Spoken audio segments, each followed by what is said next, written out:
The majority of Americans watched the September 11th attacks on their televisions, but for David Salah, he witnessed them firsthand. On September 11th, 2001, I was on the 61st floor of the World Trade Center building number 2. Salah was in his second day of financial markets training. He was taking a break looking out the massive windows of the South Tower. I seen a huge fireball coming across, and you could hear a loud like thump, like a whooping sound, like woof. I kind of backed up and tried to process the information and what I had just seen. Salah first thought it was an explosion in the North Tower. His manager came over to see what was going on. So he asked us to all go back into our offices until he had an answer for us. And I just grabbed my belongings from my office and I started down the stairs and walked down 61 stories. That quick decision saved Salah's life because 18 minutes later, a second plane came crashing into the South Tower, hitting the floor he just vacated. The next day, Salah returned home to Michigan to process what had just happened. His country was attacked. He was a Muslim living in a post-9/11 world, and the people who attacked his country claimed to be Muslim. To me, they aren't Muslims. They weren't anything that reflected anything with religion, whether it be Islam, whether it be Christianity, whether it be Judaism. According to FBI statistics, hate crimes against Muslim Americans skyrocketed in the days following the September 11th attacks.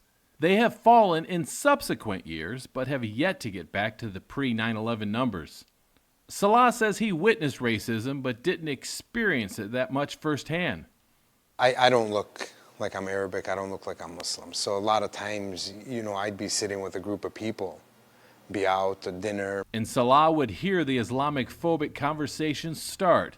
He would sit back and let them speak. They'd say, oh, by the way, I'm Muslim, I'm Arab. I was in the World Trade Centers on 9/11. And I did that just to let them see what types of fools they were making out of themselves. Because we're not so bad. We're human just like everybody else. Salah's post-9/11 experience wasn't typical of many American Muslims, mostly because of where he lives. Dearborn is the epitome of America, right? So this is like the melting pot. You have Arabs, you have Greeks, you have Italians. Dearborn, Michigan has the largest number of Arabs living outside of the Middle East. It's not uncommon to see an Orthodox Christian church sitting right next to a mosque. This mix of cultures goes back nearly 100 years when Arab immigrants came to Dearborn to work at Henry Ford's factories.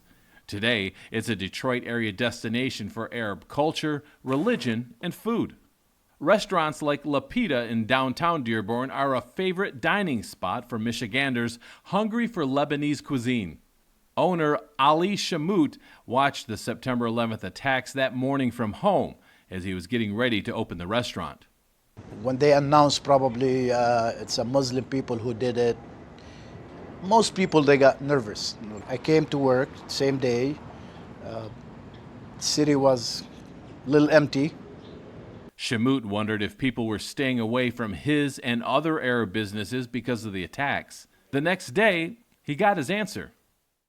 I got a lot of customers who came into Lapira and they bought food because they said, we want to support you more.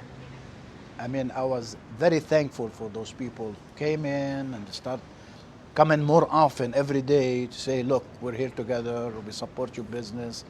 Business at Lapita grew in the month following the attacks as Shamut's neighbors showed how Americans bond together during a crisis. As the U.S. pauses to remember September 11th, David Salah hopes people will also remember September 12th and the days that followed. And I wish people can look back at that day and say, how do we get back here in terms of the unity, the way everybody was kind to one another, the gelling. It wasn't so cutthroat and indiscriminate the way it is today.